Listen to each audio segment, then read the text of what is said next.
Welcome to the program. Today's conversation takes us far beyond the familiar Cold War story of Washington versus Moscow, of nuclear brinksmanship, of summits between superpowers and larger-than-life leaders. Instead, today we're going to look at the Cold War as it was actually lived, on the ground, in the shadows, and around the world. My guest to guide us through this conversation is Professor Alfred McCoy, one of the world's leading historians of U.S. empire, intelligence, and covert power. He's the Harrington Professor of History at the University of Wisconsin-Madison and the author of several landmark works that have reshaped how we understand American power, surveillance, and global influence. His latest book is Cold War on Five Continents, A Global History of Empire and Espionage. It challenges the traditional Cold War narrative. Instead of focusing narrowly on Europe and the nuclear standoffs, Professor McCoy traces how covert operations, proxy wars, and intelligence networks shaped societies across Asia, Africa, the Middle East, Latin America, and beyond, often with consequences that still define global politics to this day. This is a conversation about empire as much as ideology, about espionage more than diplomacy, about how the most consequential battles of the Cold War were often fought far from the headlines by local actors whose lives were permanently altered by decisions made thousands of miles away. We'll talk about why the Cold War was truly global in nature, how intelligence agencies became instruments of empire, what Vietnam, Afghanistan, and others reveal about modern power, and why understanding this history is essential as we enter what many are calling an era of great power, competition, and transition. If you care about geopolitics, if you care about history, intelligence, how the past continues to shape our present, this is an unmissable conversation and a very important preview and setup for a book that I highly recommend is an important read and important contribution to this chapter of history. We also discussed in this conversation empire in a more modern sense and where the United States is in its current stature, in its current trajectory and timeline. Is it in the final throes of its imperial era? Is there still a runway to go? We have talked about this in previous shows and previous interviews. I've given some of my view based on interviews that we've had on this program, but this is an important contribution and a more academic rather than opinion-based analysis of that question. So it is a fascinating conversation. It is one of the most important contributions I think that we've made to the conversation around where we are as a world and where we're going, and how we can learn lessons of the history to inform both.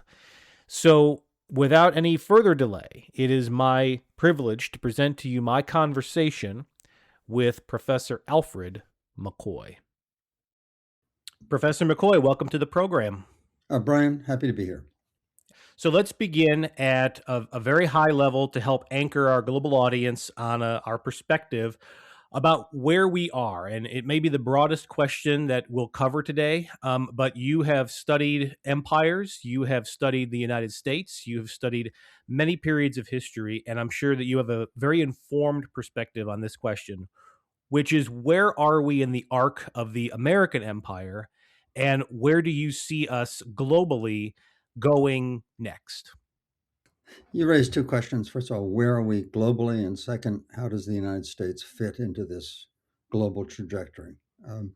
I agree with most scholars of international relations who argue that since Russia seized Crimea in 2014, we've entered into what's called the new Cold War, which is essentially, in broad geopolitical terms, a reprise, a repeat of the old Cold War that lasted from 1947 to 1991.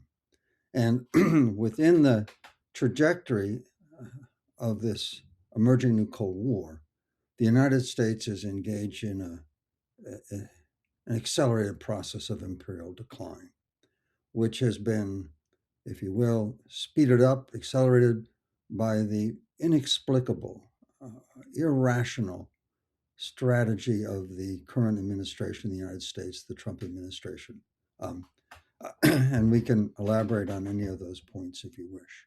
So, as you think about the imperial decline, we'll use the terminology you use there.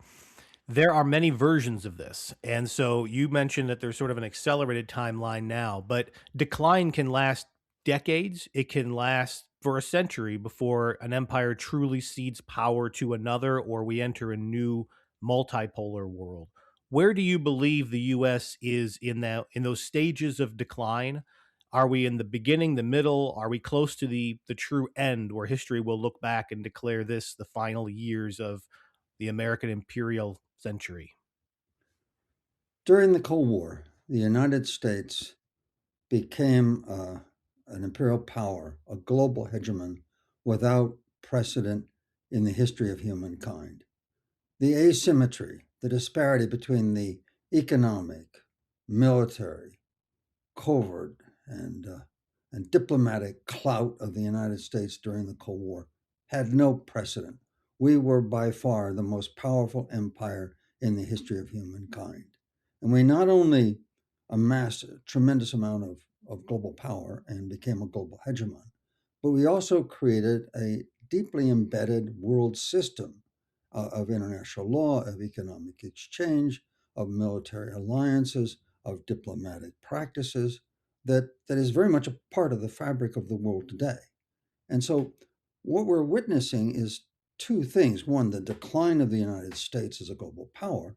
And as the United States goes down under the Trump administration, it is degrading this world system. Now, the when you're such a enormous power and you're embedded in a world system, the eclipse is a protracted and very painful process. And in general, imperial decline is which historians don't like to study. Historians like to study the ascent of empires, the expansion, their glory, their conquests. Okay, the imperial decline, unlike the study of the rise of empires, is an understudied topic, and it's painful, it's irrational, and societies become twisted into all kinds of otherwise inexplicable contortions, and that's what we're going through right now. Just two manifestations of imperial decline that we can see. Okay, every imperial power that's declined over the past 100 years has suffered in the midst of the kind of constitutional crisis that's created by the decline. Uh, Usually there's a coup, okay? And so Spain had a coup as its empire declined that installed Francisco Franco in power from 1938 to 1975. Portugal had a coup that overthrew the fascist government as the empire declined in 1975. The Soviet Union, in the midst of its decline, had a coup, a famous coup, in which Boris Yeltsin wound up standing on a tank outside the Russian parliament. Okay. And the United States had a coup on January 6, 2001. It was a coup. That's the only word for it. All right. A failed coup, but a coup. Okay. So that's one manifestation. All right. The other manifestation internationally is what historians call micromilitarism. And micromilitarism is a psychologically compensatory action as empire declines and elites whose identity, whose sense of empowerment, whose personal entitlement arises from this global influence as they feel it ebbing away from them individually and collectively.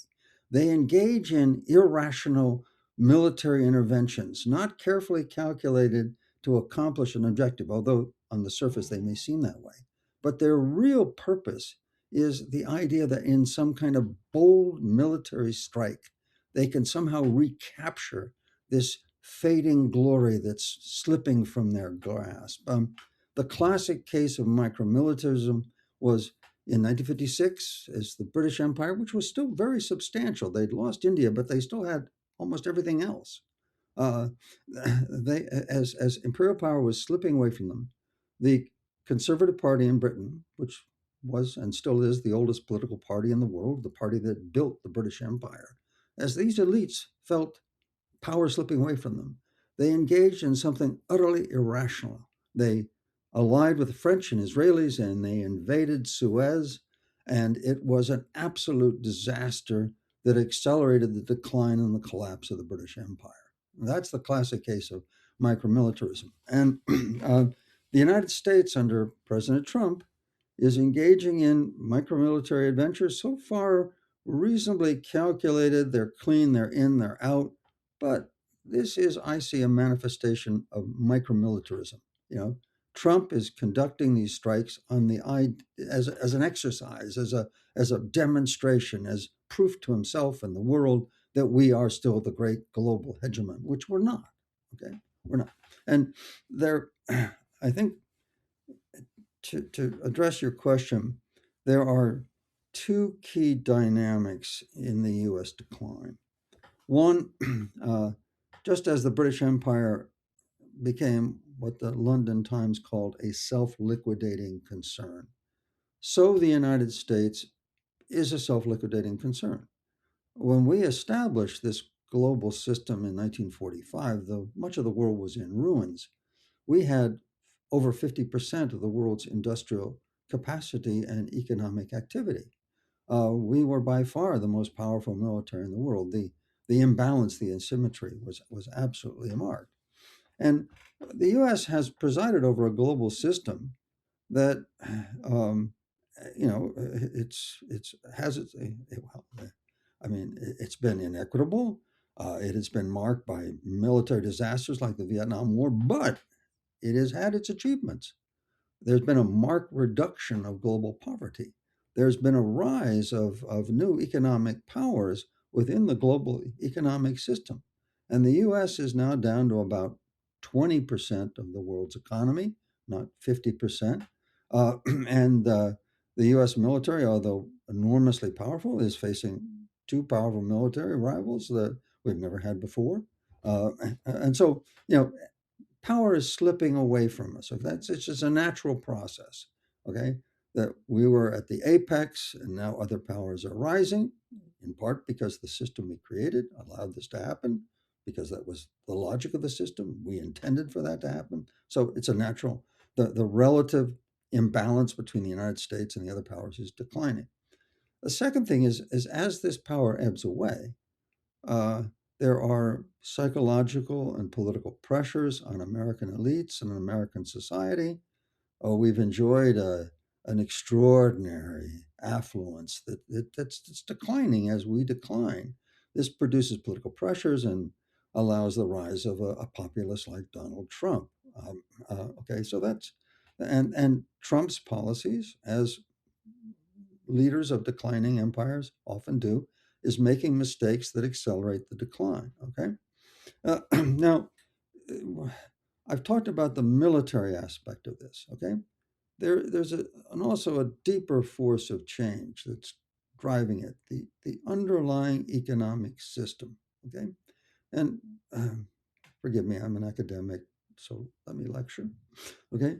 If you look back over the last 500 years, the rise of every imperial power, if you read most historians, is due to military innovations, new artillery, better design, sailing ships, all that. And yes, that's important. But what I think is the driving factor in the rise of every major imperial power over the past 500 years has been their invention or their mastery of a new form of energy. So let's start with the first global empire, the Iberians, okay? The Spanish and the Portuguese.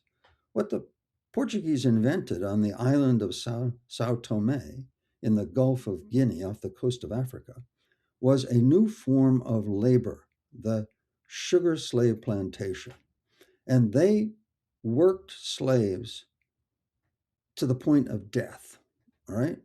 Uh, about 15% of slaves on, let's say, later Caribbean sugar plantations would die because they were worked to death. In other words, in Europe, yeoman farmers could only work 6 months of the year because of the climate, but in the tropics, they could work 12 months of the year. So what you had was agribusiness working enslaved laborers to death, maximizing the energy output of the human body. And this created, of course, the Middle Passage that brought 11 or 12 million Africans to the New World, to the Americas, etc. Okay, so it was the form of energy that lent power to the Iberian Empire. They were then challenged by the Dutch, and the Dutch lived in arguably the least prosperous portion of the European continent. A small, little bit of land with no natural resources, but lots of wind.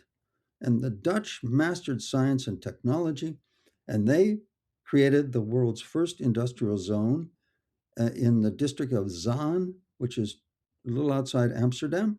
And there the Dutch built windmills, all those cute windmills you see in all the pictures. But actually, those windmills were industrial engines, and particularly the sawmills. A Dutch windmill sawmill could, with a staff of about 20 workers, turn 60 logs a day into uniformly sawed planks. The alternative before that, and you may have seen etchings, was for two workers to hand saw the plank, painfully. All right. I don't know if you ever saw a block of wood, but it's slow and it's painful, and the result is a very uneven plank. These planks were not only fast, but they were uniform. That allowed the Dutch to build the Vloot ship, which became the world's fastest, most efficient cargo ship, and master the winds. And that mastery of the winds, both for the production of the ships and new navigation technology to master the winds on the seas, turned this small part of Europe into a great global empire. The third empire that arose with energy, of course, was the British. In the late 18th century, James Watt invented the steam engine. The British quickly turned these from massive engines that powered, let's say, mines and then factories into mobile, small engines that powered railroads, and then the Royal Navy's ships, and then commercial ships, and then engines that could transform the face of the earth, steam rollers, steam dredges, steam shovels. And that mastery of steam power allowed the British to build the world's first great global empire, which at its peak around 1900 covered through direct colonization a quarter of the world's population, and through indirect colonization, indirect imperialism, another quarter, about half the world. Okay. Then came the United States in 1945, when World War II was over. We were still predominantly in the age of coal, but by 1950, oil surpassed coal as the prime source of energy in the United States. Up to that point, coal had been actually, in terms of total energy output, more important than oil in the United States. But it passed, and the United States built a global economy based upon oil, and that powered our civilization, powered our imperium to become the most powerful empire in the globe. Okay, so where are we now? We're now in the age of alternative energy for all kinds of reasons, climate change among them, but just forget climate change. We can't forget it, but let's just pretend, let's leave that debate aside. Let's just think about efficiency, okay? The cost of solar power is now less than half the cost of fossil fuel generated electricity. It is by far the most efficient energy system in the world. And, fossil fuels have hit more or less the limits of their engineering potential. Solar power has not. Engineering is working on ever more efficient solar panels, and particularly for automobiles, ever more efficient batteries for cars. All right, and China, okay, is riding solar energy, alternative energy, to global power. They already produce between 70 and 80% of all the components for solar panels worldwide, and they are now using this technology to build electric power automobiles that are taking over world markets. In China, there are massive factories, robotic factories, that turn out cars by the hundreds of thousands, untouched by a human hand. These motor vehicles are are fast charging. They are increasing long range. Standard production cars in China are now going 600 miles on a single charge. All right. And you can buy a subcompact Chinese car for $9,000. You can't buy a 2010 Honda Civic with 100,000 miles on it for $9,000. I mean, that's an amazing price. And it's going down. It's going to go down because an electrical vehicle does not have all these complex components in an internal combustion engine. It's basically a steel box with a battery. Okay? It's like the toys we had as kids. It's just bigger. It's simple and it's low maintenance. Okay?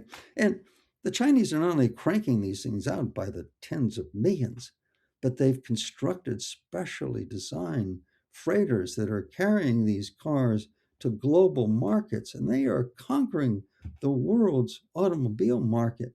And just as China produces 70% of the world's solar panels, they're producing the same number of the world's electrical vehicles. And as electrical vehicles push out inefficient, high cost, gas guzzling internal combustion engines, China is going to capture the global automobile market. and uh, and and what is the U.S. response to this? Well, under the Biden administration, for its many failings, had one great strength. Well, that number, but its great strength was very sound industrial policy. The Biden administration understood that we were in the midst of a global energy revolution that is going to transform the way of work, every aspect of life in our society and right around the world, and we had to participate in it. And they did under the Inflation Reduction Act.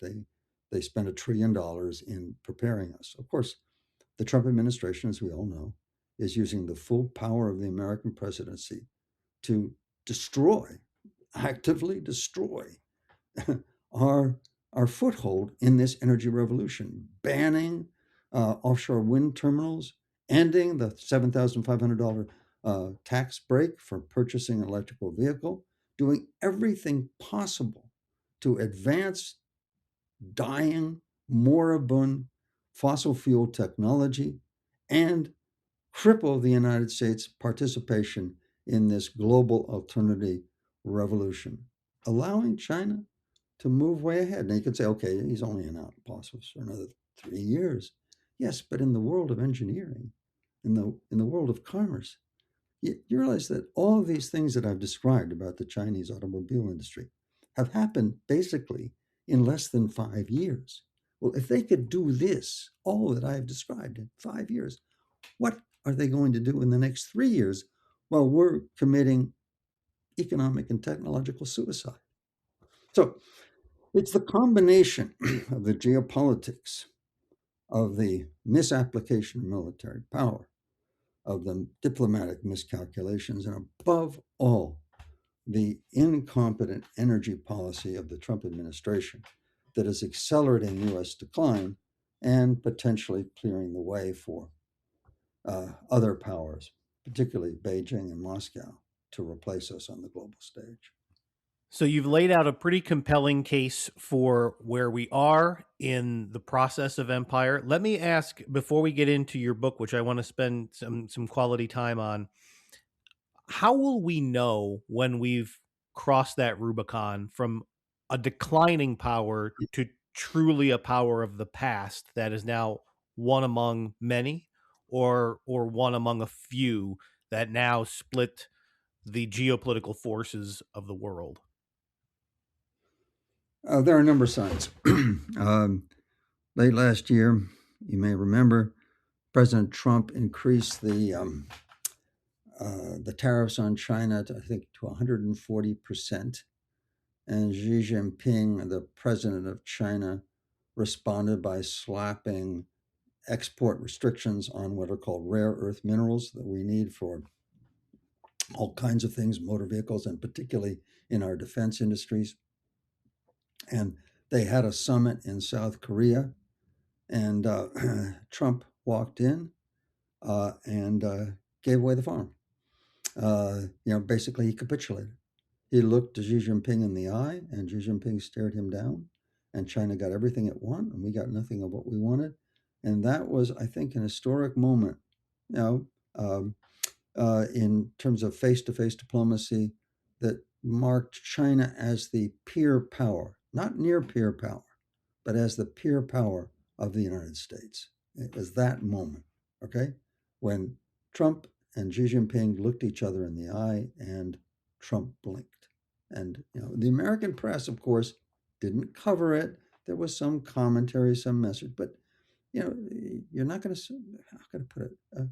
Every society has a certain amount of pride. Americans have a great deal of pride, and that's not a message that Americans wanted to hear. It was in the back pages. There was some informed analytical comment by skilled journalists, of course, but it wasn't widely disseminated. So that was one manifestation, and we can look for more moments like that.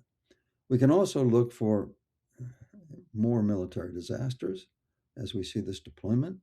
We can look for the crumbling of NATO, the weakening of our bilateral alliances along the Pacific littoral, um, and a functional retreat by the United States from both Europe and the Asian periphery.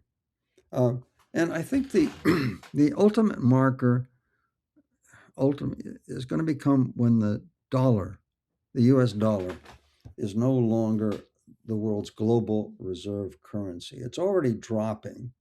Um, my numbers are just off the top of my head, and they're not quite accurate. But it used to be that international exchange, when people purchase oil or settle debts and all the rest of the indices of international commerce, it was around 75% was done in dollars. It's now around 55, 58%. It's a major drop. The dollar is declining. Okay. And as we mismanage our budget, building our $1 trillion military, which President Trump wants to increase to $1.5 trillion, which is going to be funded by debt. As we increase our debt and as we withdraw increasingly under the pressure of Trump's tariff regimes from global commerce, there's going to be more and more business done in yuan and euros and yen and all the rest, and the dollar will fall away. And I think it's going to be the point when in the basket of currencies that the International Monetary Fund does for its basic exchange currency, when the dollar drops below 50%, that'll be a pretty clear indicator that our day is done, because the dollar has been one of those key artifacts of U.S. imperial power. Think about it, okay? The world sends us real things. They send us oil, and they send us mineral, and they give us BMWs and really nice German cars. And if you can't afford one of those, the Japanese, the Hondas and the Toyotas the Toyota is such a reliable vehicle. They're great cars. Okay. And what do we give them? Bright colored paper. We give them monopoly money. They're called T notes. Okay. Treasury notes. Okay. So we send paper and they give us real products. And we pay them some interest in more paper. It's a great imperial bargain. And, go to Walmart, go to Costco, look down the aisles, look at the labels of how the world is filling up our aisles with very affordable consumer goods that allows us to pay very poor wages to our workers and still keep them, roughly afloat, So it's a grand imperial bargain that we've had for the last 80 years. And when the dollar declines, that bargain is going to be over. The costs of our American life are going to continue to soar, and people will suffer. We'll come back. We'll come back to this theme at the end of the hour to talk about maybe the future and some varying opinions on how the United States can and should handle this period of history. But before we do that, let's talk about your book, Cold War on Five Continents: A Global History of Empire and Espionage. A fascinating book. I will post links to this on the description of this show so everybody can buy this book. I think it's a very, very important perspective, a global perspective. There's so much to cover. There's no way we can get to all the topics in the time we have. So I want to start with the perspective that you were able to provide in this book. Many people who listen to this show, well educated, understand the academics that have been written about the Cold War, the economic dynamics, maybe the ideological, but very few really understand what this looked like outside of Europe. Very few understand what it looked like for people on the ground who were living through this great power rivalry and the interventions that were happening without our knowledge at the time, or that were happening in the back pages, as you say, of the news. So, having now published this work and having time to reflect on the research and all that you brought to it, what do you think is the most important lesson that should be learned from this period of global rivalry in history that policymakers of today, maybe business leaders of today, maybe social leaders of today should be keeping in the front of their mind to avoid the mistakes of this era? Sure. To answer your question, I can only draw upon one of the three key features of my book. One of those features is global geopolitics. The second is covert operations. Uh, and the third is decolonization and imperial rivalry. Okay, so let me draw upon the first one, the geopolitical dynamic, because that's the how can I put it? Empires come and go, but landforms are forever. Okay, and geopolitics is a combination of geography, economics, and military power, and the constant in that troika is, of course, geography. So let me talk about the geopolitics because it's that which is in which the voice of the past whispers in the ear of the present. Okay, okay. So the epicenter of global power for the last 1,000 years has been Eurasia. For most Americans, sitting in a classroom with a map of the world in which the Americas are in the center and Eurasia is cut in half, so it looks like a little dribble on the side. Most Americans don't understand this, okay? Eurasia is this vast continent that's 6,000 miles wide. It's the home to 70% of the world's population. 7 out of every 10 people on the planet live on Eurasia. It's the epicenter of global power. To be a global hegemon, you must dominate, or at least participate in a contest for the domination of Eurasia. That's been true for about 1,000 years. Okay, and at the end of World War II, the leaders of the United States, Dwight Eisenhower, had been commander of Allied forces in Europe. He became president of the United States. George Marshall, he had been the chief of staff of the U.S. Army during World War II, and he became U.S. Secretary of State. He created the Marshall Plan for the reconstruction of Europe in 1948. That whole generation, okay, um, their worldview was shaped by World War II, and they had spent 4 years engaged in a great bloody war in which they were battling for control of Eurasia. The Axis alliance with Italy and Germany in the west and Japan in the east, and Japan then occupied most of China, and so the Axis powers were embedded on Eurasia, and the United States and its allies spent 4 years in attacking Eurasia and knocking those three powers out, all right, and changing the governments in Rome, Berlin, and Tokyo, all right. So between their morning coffee and their bourbon nightcaps, America's generation of World War II leaders, who became our leaders during the Cold War, understand geopolitics. They understand it intuitively. And so as the Cold War erupted, they built the NATO alliance in Western Europe in 1949, which subsequently has grown into the most powerful and successful alliance in human history. And then when the Chinese Revolution happened in October 1st, 1949, and China became the People's Republic of China, Communist China, and then China and Russia quickly allied, forming the Sino-Soviet bloc. The United States reacted by, in the mid 1950s, signing 5 bilateral defense pacts running down the island chain off the coast of Asia from Japan, South Korea, Taiwan, the Philippines, and Australia.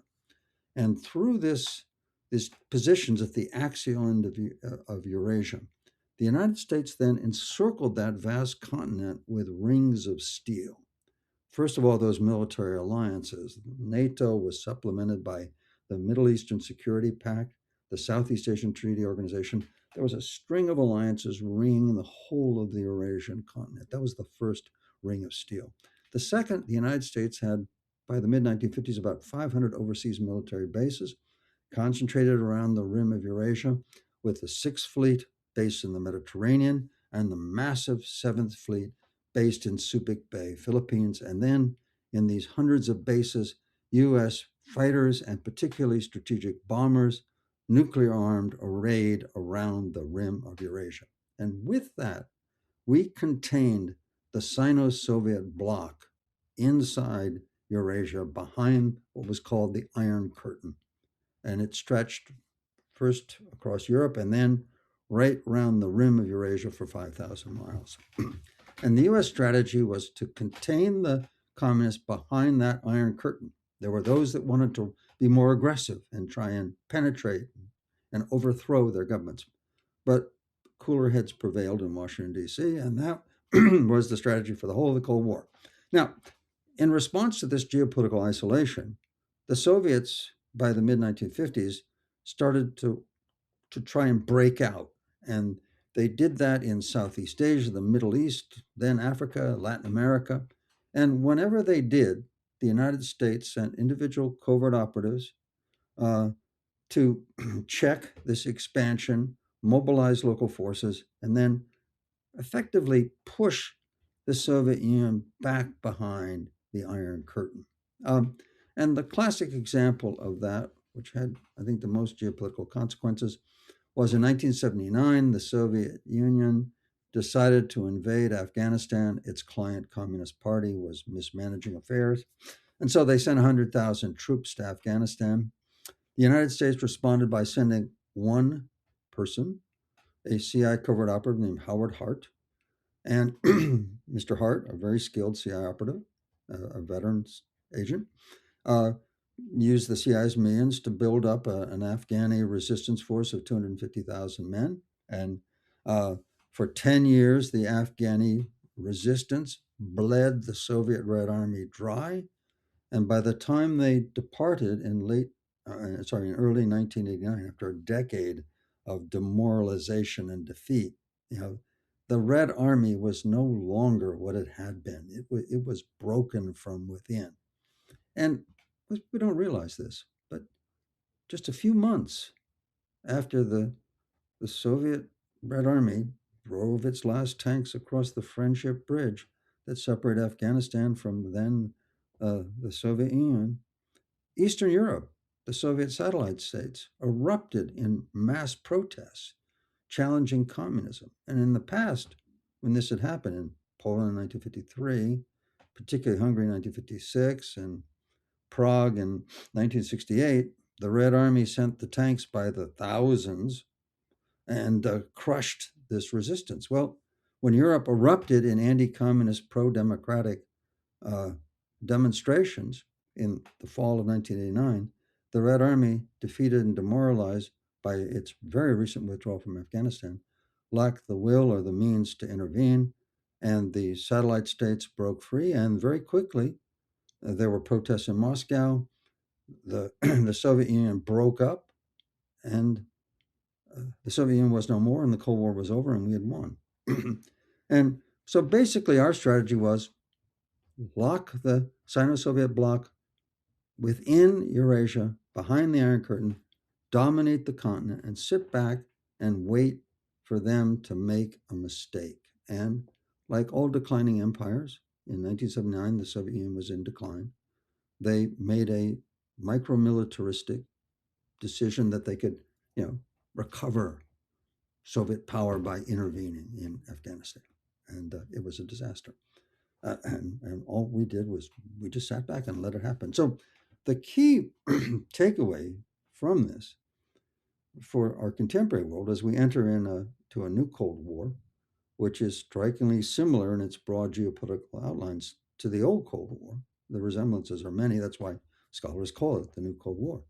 Um, to be a contender in the new Cold War, not necessarily to win, but just to keep the system in balance, we have to maintain our presence in Eurasia, which means maintaining the NATO alliance in Europe and maintaining those now 4 bilateral defense pacts with Japan, South Korea, the Philippines, and Australia off the rim of Asia. And under the Trump administration, we're not doing that. Okay, the Trump administration, if you look at their national security strategy, which they released in November of last year, states very explicitly the United States is going to withdraw its forces from around the globe and concentrate its forces and its power in the Western Hemisphere, North and South America. And if you look at Trump's policies, his actions as well as his policies, that's what he's doing. He's hammering the NATO alliance, threatening its very core by threatening to take the territory, the sovereign territory of a NATO ally by military action, which would smash the NATO alliance. The Danes have said it themselves that this will be the end of NATO, and Denmark is a founding member of NATO. All right from the beginning, they were our ally, as they've been our ally for the last 200 years, and they're saying this is over. So NATO is smashed. It's the most powerful and successful military alliance in human history, and it will be gone. And that will push us off the Eurasian landmass.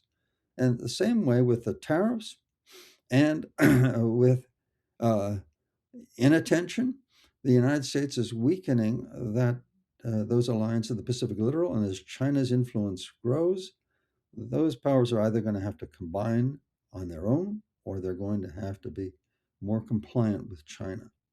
And so this Trump strategy, his North American strategy, take Greenland, make Canada the 51st state, reclaim the Panama Canal, invade Venezuela and capture the oil, all that retreat into the Americas is a self-defeating strategy. In the context of the new Cold War, it constitutes more or less a unilateral surrender. It's bizarre. It's irrational. It's uninformed. But that's what they're doing. You have in several of your previous writings and books, and this as well, and then your own personal experience, frankly, with the United States CIA and with covert operations, it's a world that to many Americans is still poorly understood. There are still a lot of people who don't really understand the role that the CIA has played in international affairs for a long period of time. Your book goes into good detail around the world how the US activated this arm of power during the Cold War. Was there anything as you were going through this book that you felt was particularly surprising to yourself, maybe that you didn't know as you began the research for it? Or again, lessons learned for the current administration, for those who may be in power or will be in power in the future, about the use of covert action for an imperial power and to advance foreign policy in a way that no other form of power can? Brian, you've cut to the core of my book and asked me to explain what's really original and I think and important about the book. At least one of the 3 main aspects of the book: the role of covert operations.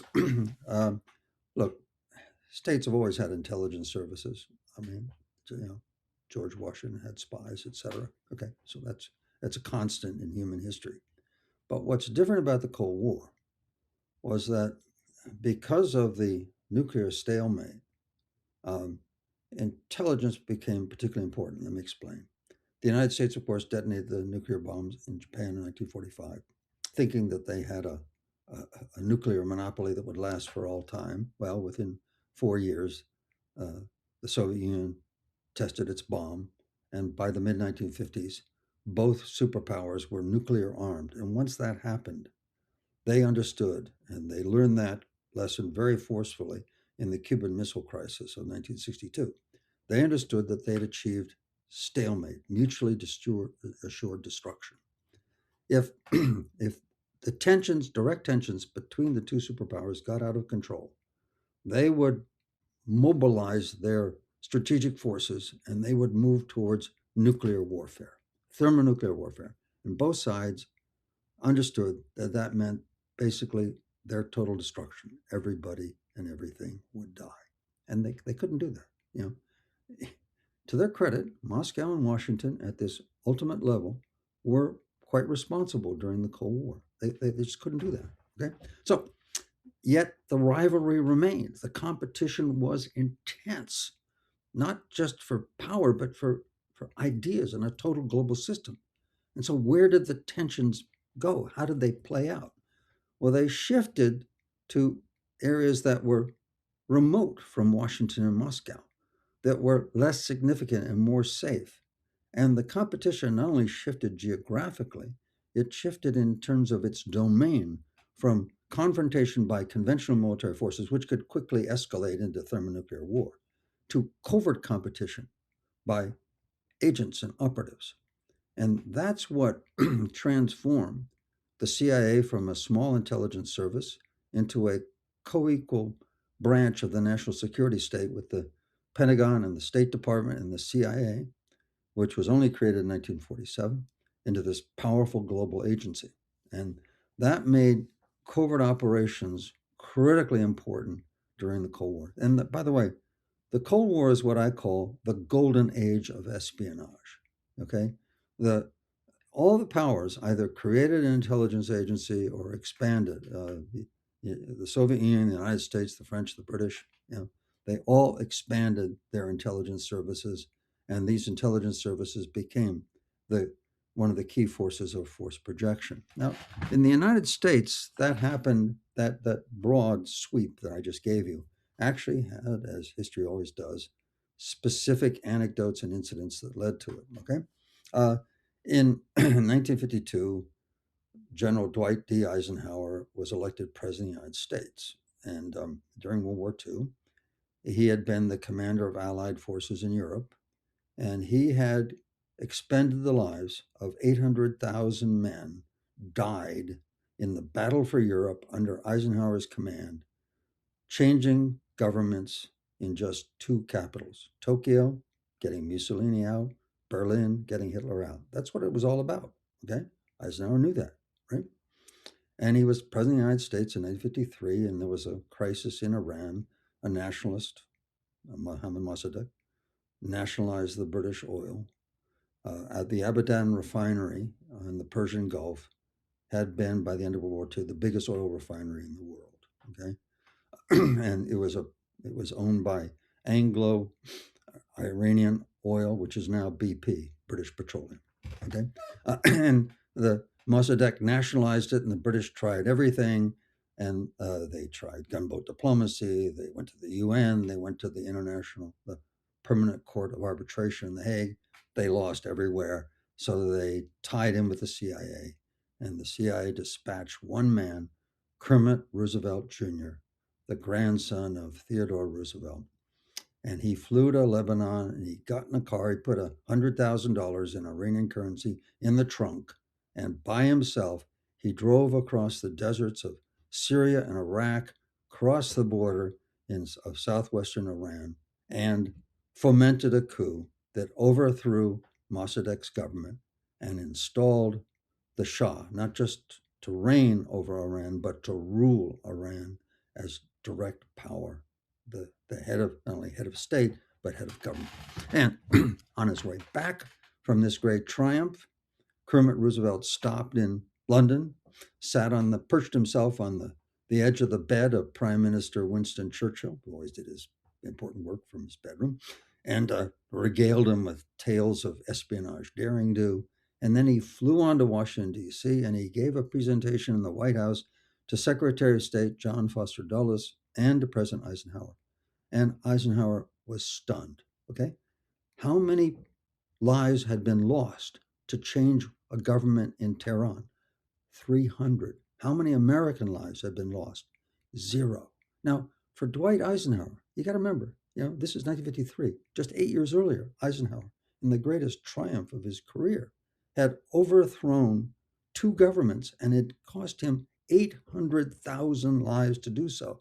To be able to change a government with almost no loss of life, seemed to Eisenhower like it must have seemed like a miracle.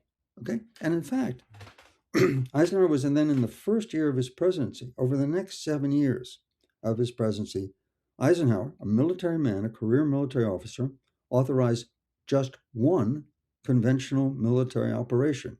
He sent U.S. forces to Lebanon in 1958. Okay, just one. Okay, but he ordered 170 major CIA covert operations in 48 countries around the world. And this transformed the CIA from an intelligence agency designed to just report on world affairs into a covert action agency to actually not just report on change, but to make change. And it's that that made the CIA so powerful and so central in the history of the Cold War. And it made these individual operatives, whom I call men on the spot, very important. Okay, now,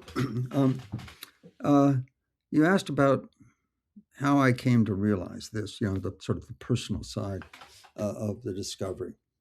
Historians we're a curious lot. We see ourselves as the impersonal transmitters of history. Poets, playwrights, they have process. They go on media and they talk about their process till the cows come home. Historians never do. We just talk about the facts and the findings. Okay, but we have a process. History is a creative enterprise. It's not just there. We discover it. We make it up. Okay, so I have a process too. I had a process, and so here's my process. Okay, the conflict that marked my generation. I was born in 1945. I came of age. I was eligible for the draft in the 1960s. So of course, the Vietnam War. That was the big thing. Okay, in the life of my generation, bar none. So the Vietnam War was actually just one chapter in the history of the larger Cold War. So in my book, I had to write a chapter about the Vietnam War. And one of the things that I discovered very quickly was another one of these great American covert operatives, arguably the most famous of his generation, was a man named Edward Lansdale. He was the subject of two films, The Quiet American, which has been made twice now, and then The Ugly American, in which Lansdale figure was played by Marlon Brando, the most famous male actor of his generation. So Lansdale was really famous, and he got famous because he went to Saigon in 1954 as a man on the spot, all by himself. And the French Empire was collapsing. The French had lost the Indochina War. They were pulling their troops out in defeat. The communist forces marched into Hanoi, and they established North Vietnam. They took the northern half of the country. And the question was, what's going to happen to the South? Okay. And there was an international treaty that said that there should be a plebiscite in 2 years in 1956, and whoever won would form a unified government for Vietnam. And President Eisenhower was absolutely determined. He knew that the chief of the Communist Party in the North, Ho Chi Minh, would win the plebiscite, and all of Vietnam would go communist. And so Lansdale was sent by the Secretary of State and the head of the CIA to stop that from happening. And he was basically operating entirely on his own. And it was really an extraordinary achievement. It was even greater than Kermit Roosevelt's achievement in Tehran, because Lansdale had to fight officials in Washington who decided that his surrogate was not the guy. He had to fight the French military, which, although departing, still had enormous power, tens of thousands of troops. Had to fight the Sino-Vietnamese mafia that the French had installed in control of the city of Saigon.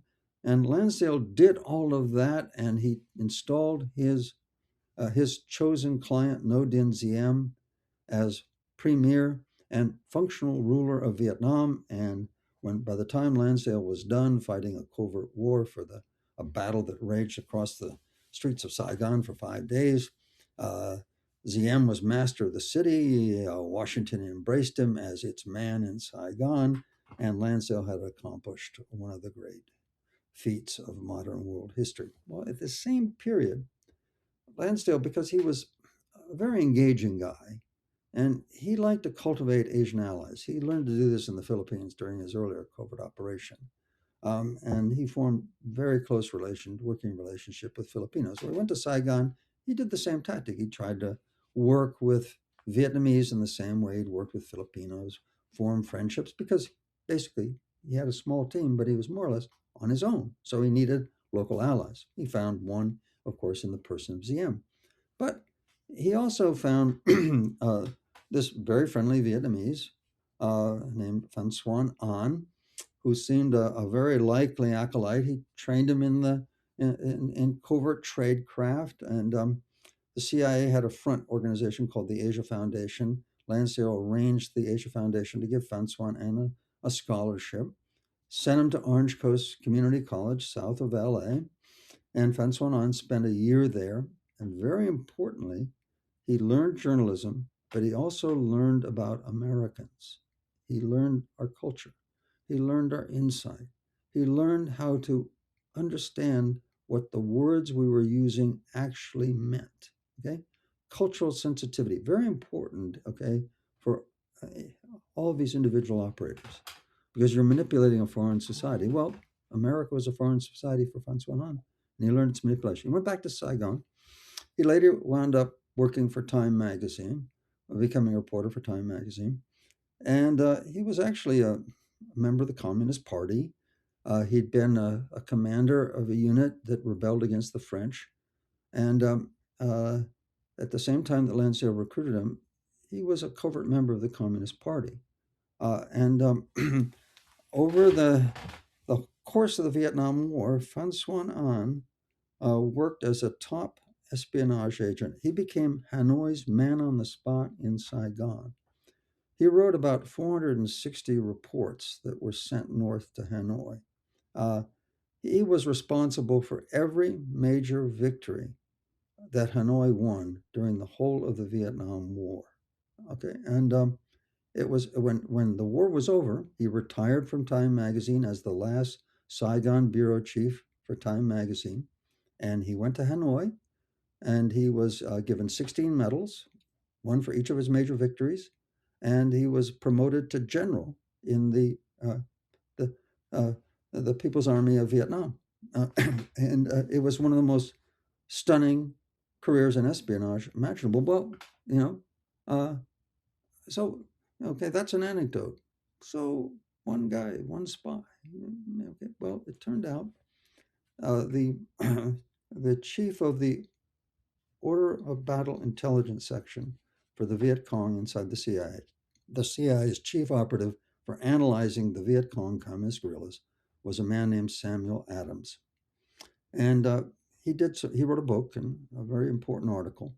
And he said that the Viet Cong roughly had 30,000 agents who'd penetrated the Saigon government. He called it the largest espionage operation in the history of espionage. Okay, and Phan Xuan An was just one of those 30,000. Okay, so all right, so lots of spies and a successful spy, but what does this actually mean? And here comes the anecdote. Okay,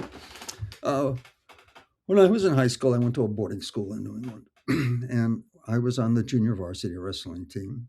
Not great, but our captain of the team was a guy who was a senior and a really nice guy named John Merson. He went to Amherst College and dropped out, joined the Marines, and became a lance corporal assigned to I Corps in the northern part of Vietnam, just below the demilitarized zone, where he was a squad commander.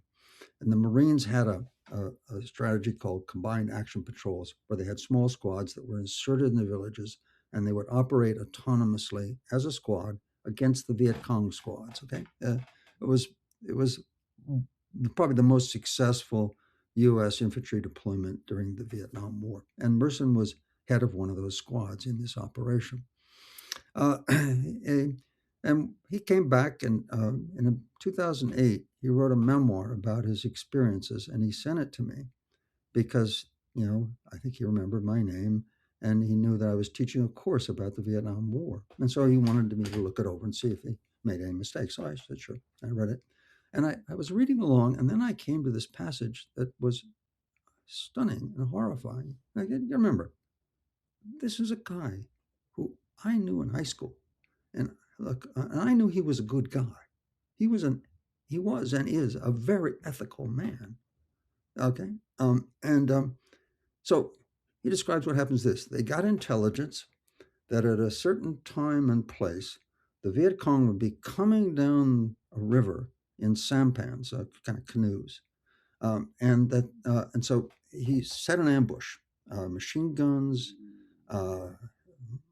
M16s, and in the darkness of night, they heard the river craft coming down the river, and Merson said it was a killing zone. They opened up and they slaughtered them. They killed them all, and they turned on the lights, and what they found was that they'd killed about 20 women, children, and old men.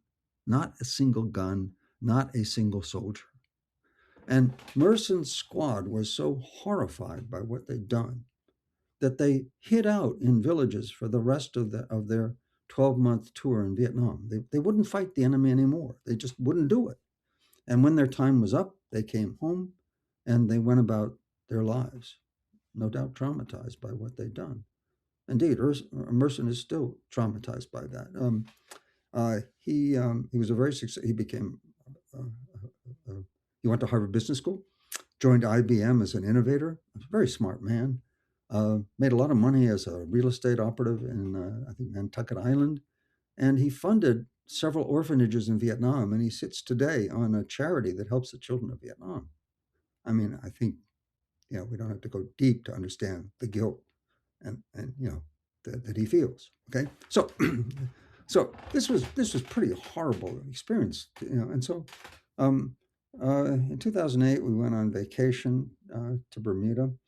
My brother-in-law was the Chief Justice of Bermuda, so we always went there. And we were sitting on a beach, and I was talking to my stepfather, retired U.S. Marine Colonel Kruger L. Bright. And Colonel Bright had joined the Marines at the outset of World War II. He'd fought in 4 wars, and his last assignment was he was Deputy Chief of Intelligence in Saigon under General Westmoreland. So General Westmoreland was the commander, and he had an intelligence chief, and that intelligence chief had a deputy, and that deputy was Kruger L. Bright. And so I told Colonel Bright this terrible story. You're a Marine, and here's a Marine corporal who has this, Lance Corporal has this terrible experience. And I told him the whole story as I just told you. And like that, my stepfather shoots back at me and says, good counterintelligence by the enemy. And I said, what do you mean, Kruger? Good counterintelligence by the enemy? This is horrible. What do you mean? He said, no. Think about it. Villagers hate Americans. The Marines are demoralized. It's a win-win for the enemy. And then I realized if Merson, who's, as I explained, is a very smart man, okay? If Merson could be fooled, could be manipulated by a Viet Cong militia unit, in a remote province, through very skillful counterintelligence, remember, good counterintelligence by the enemy, all right? That what else could their counterintelligence have done? And indeed, what we found was, and Sam Adams, that CIA operative, reported, that the Viet Cong actually took over units of the Phoenix program. What was the Phoenix program? The CIA mounted a massive apparatus. They built 40 plus prisons, interrogation centers, each with death squads in every province of Vietnam. And they tried through torture, interrogation, and assassination to destroy the Viet Cong underground, right? And by my count, the CIA admitted to killing 20,000 people through extrajudicial executions in the Phoenix program. The head of it testified to Congress. That's an accurate number. And then if you add the number killed later on after that testimony, it comes up to about 41,000 extrajudicial executions. And CIA operatives who worked in the program have written memoirs in which one stated, never in the entire history of our Phoenix program did we ever capture a single high-ranking Viet Cong operative. So how can you torture tens of thousands, kill 41,000 people and not get anybody? Because, as Sam Adams told us, the Viet Cong actually took over some of the Phoenix units. They fed it false intelligence. Our allies, our friends were killed by the Phoenix program. They used it to eliminate their enemy. In other words, testifying to the significance of these men on the spot and this covert dimension. In the Vietnam War, the U.S. Army, with its superior firepower, won every battle. We lost the Vietnam War.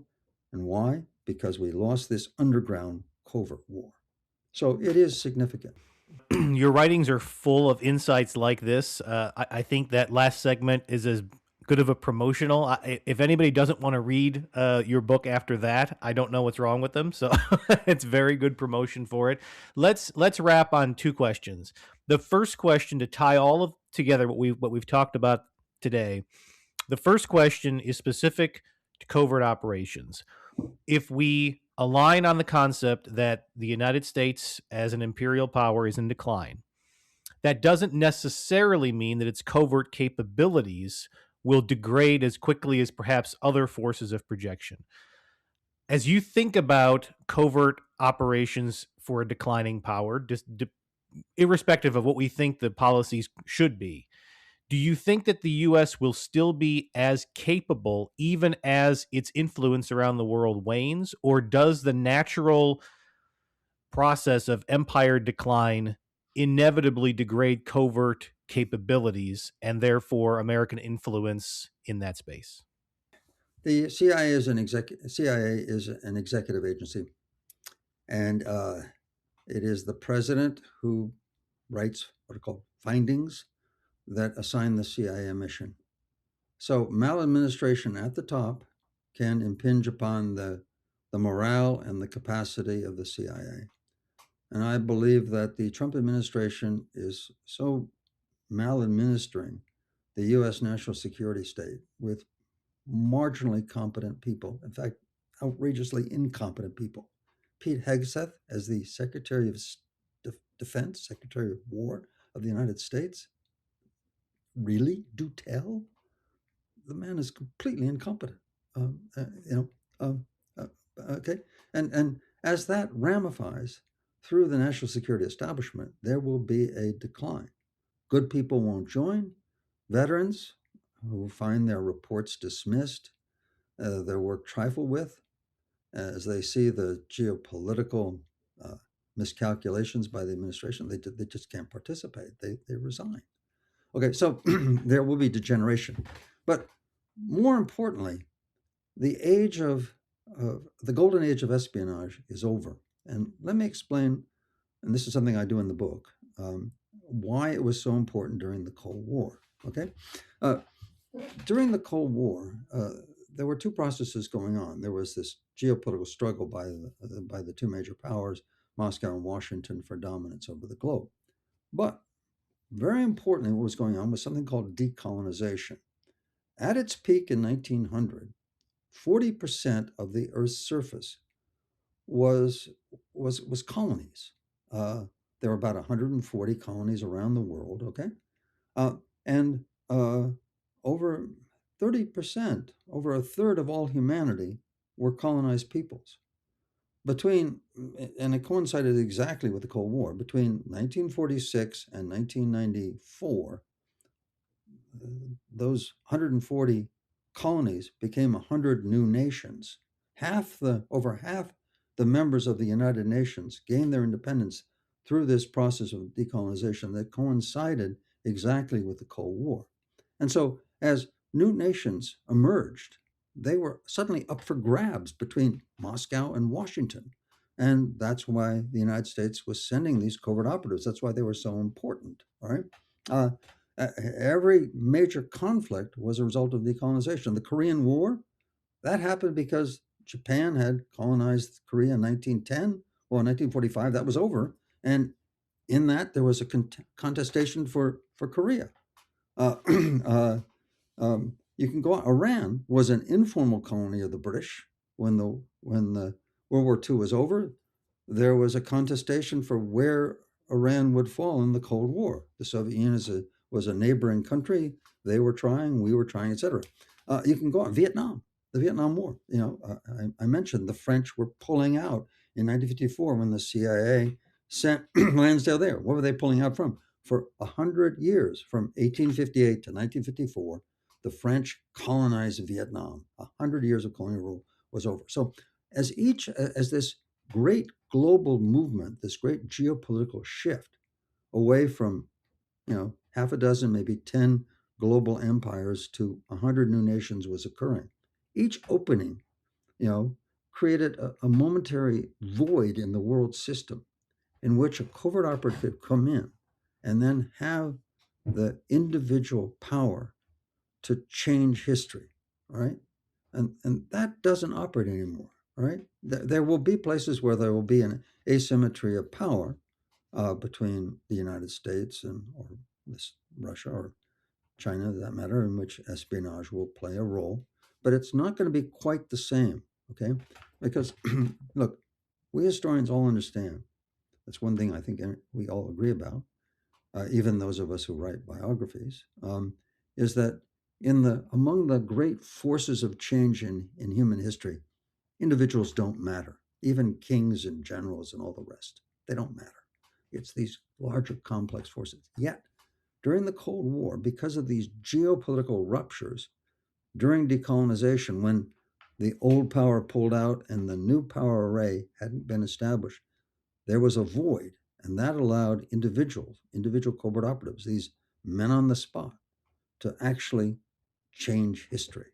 And that's a time that's passed. So that's why I say the Cold War was the golden age of espionage, and by the end of the Cold War, that golden age was over. So yes, intelligence services are important, but nowhere near as important. So why all the, look at Netflix, okay? Look at what's on our screens. There's spies and espionage and daring do, as if this is part of our world. No, no, no. That's a kind of dissonance. That's our past being played out in our present as if it's still as important as it was. So that golden age is over. Espionage will be important. Intelligence services are important, but they will not have the power that they once had. So we'll conclude on this question, and it'll be a forward-looking question. There seems to be actually a growing consensus around the concept that the American imperial era is over, and wherever people debate where we are in that decline. And the debate is about what to do about that. And in the most generous reading of the current U.S. administration, maybe some of the intellectual forces behind it, the most generous reading would say that there's an acknowledgement that we're in that era and that this is one answer to how the United States will deal with that by, rather than fighting, acknowledging a sort of end of empire and retrenching into its own part of the world because it's an inevitable process and the best way to protect the homeland is to stay close to the homeland, whatever anybody feels about that. There are other readings of it that say the next iteration of the world can be a more multipolar and potentially negotiation among equals, and that this can actually create a new environment, but the U.S. has to remain deeply engaged around the world so that it can be and maintain a peer and not fall underneath another power. As you think about all of the work that you've done through your career, you think about where we are and where we're going. If we are going into an international conversation about what's next and what the U.S. should do, what would be your recommendation to any policymaker, whether they're politician or private citizen, about how to think about this era and what would be the best case scenario for managing the transition away from an American imperial era into whatever is next? Good question. I hadn't quite thought of it before, so forgive me if I'm not as adept as I should be. Two things.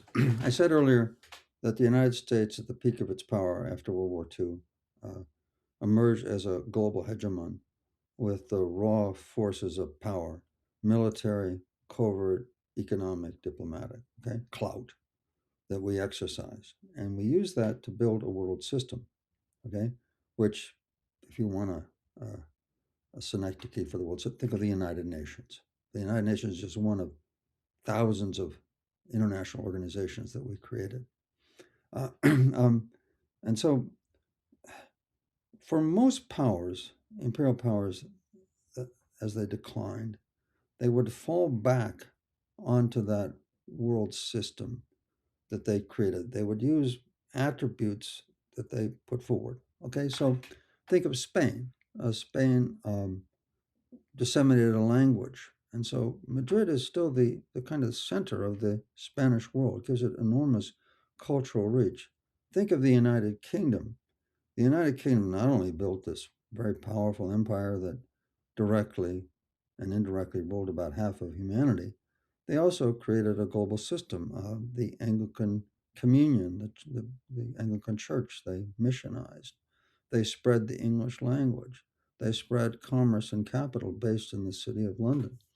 And if you think about Britain today as a small island of 60 million people with a middling economy, their global influence is extraordinary through the BBC, the films, until Brexit, okay, which is a terrible uh, post-imperial decision. Until Brexit, the city of London was a major center of global finance and power.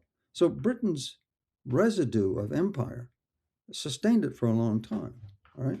And we were in a similar position, where if we recognize the decline, yes, that's ongoing, and we manage it. Okay. One, we maintain the global system, which we created and which gives us influence and reach. That's one thing we should have done when we're doing the opposite, of course, under Trump. Second, a part of that system was the global trade regime. Okay. Global trade is a predominant part of every economy in the world today. All right. And we had trade pacts, multinational, international trade pacts that gave us influence and access. Okay. And so, of course, the Trump administration has abused those. So those could have been maintained. And then, very importantly, even during the Cold War, what was key to U.S. global power was not just our very substantial military. Our military was actually weaker than the Soviet military by any measure. Okay, more or less, they had 170 divisions in Warsaw Pact divisions in Central Europe. We had about 20. Okay, so they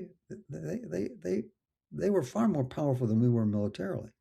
We contained them and beat them through alliances. Okay, so alliances were very important then, and we could have maintained them now.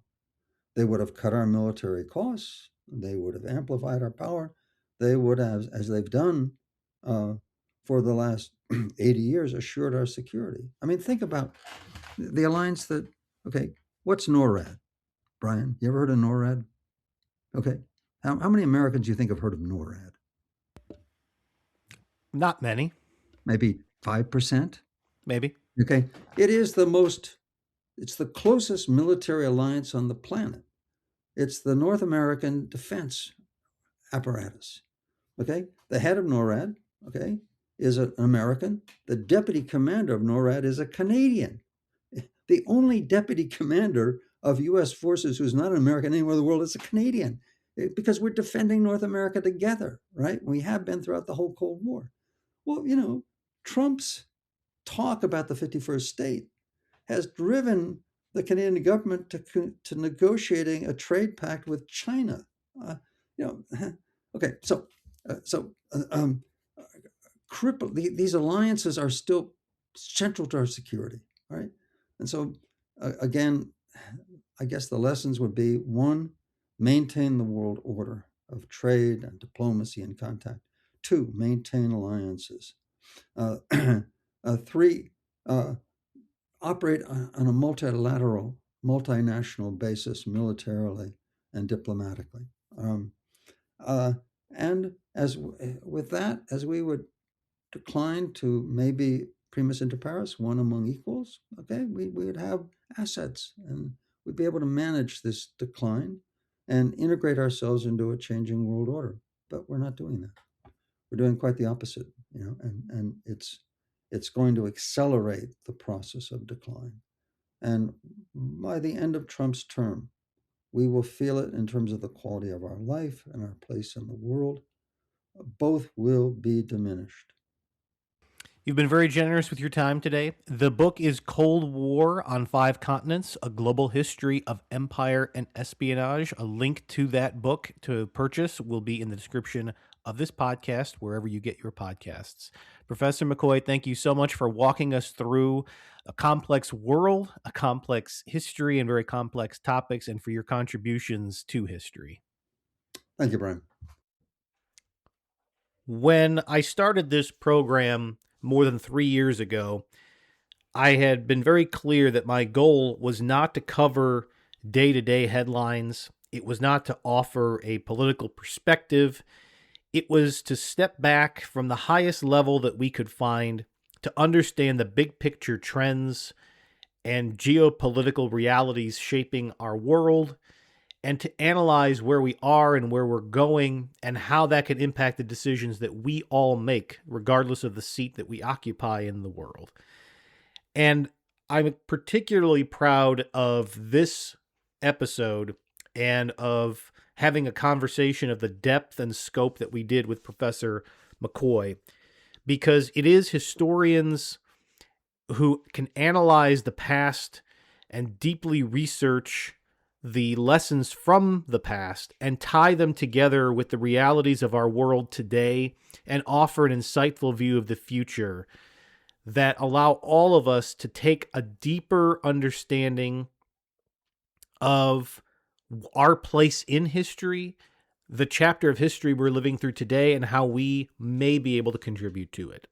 The depth and thoroughness of this interview, I don't feel requires any further analysis from myself in this episode. In a forthcoming episode of this podcast, I will offer some of my perspective based on the research that I did for this interview and the contents of the interview itself, to offer an additional perspective tied together with so many of the other conversations we've had both on this show and conversations I've had off the air. But this interview is such an important contribution to the overall global dialogue around empire, around the Cold War of the past and potentially the Cold War of today and the future.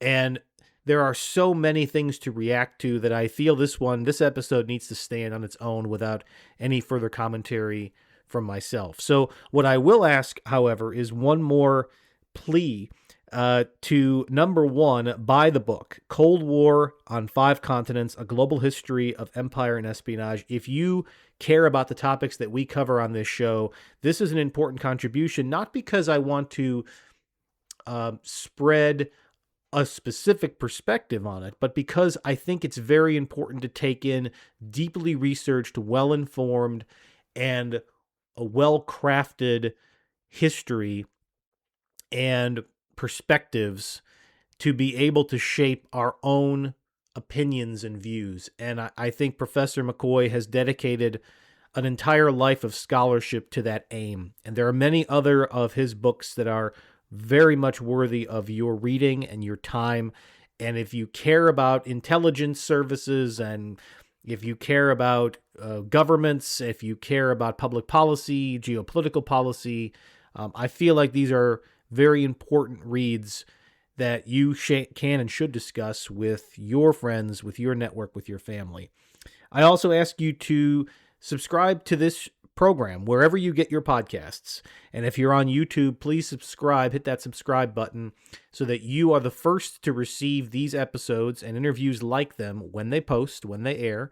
And if you can't take the time to listen to entire episodes on the YouTube channel, we also post highlights and preview clips of shows to come or shows that we've already completed so that you can get a handle on and an understanding for some of the great topics that we have covered here. I am easy to find on any of your favorite social media channels, and you can always find our program on my website, brianjmatos.com. If you have questions, feedback, insights, or thoughts about the program, I'd love to hear from you directly. You can email me at info, I-N-F-O, at brianjmatos.com. We look forward to more conversations about topics like these in the days, weeks, and months to come. In the meantime, I hope this was an important contribution to your week, and I invite you all and encourage you all to stay curious.